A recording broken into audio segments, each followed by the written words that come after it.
Hello everybody. Today we are very happy. Today we are very proud to meet our friends, to meet our guests, Sexia and her friend Herman. Really, we are very happy because we exchange many ideas about agriculture and especially about potatoes.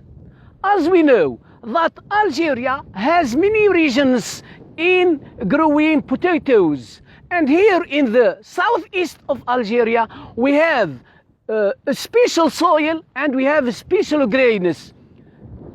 Really, we exchange ideas between us for these seeds and for these plants which are growing in our soil.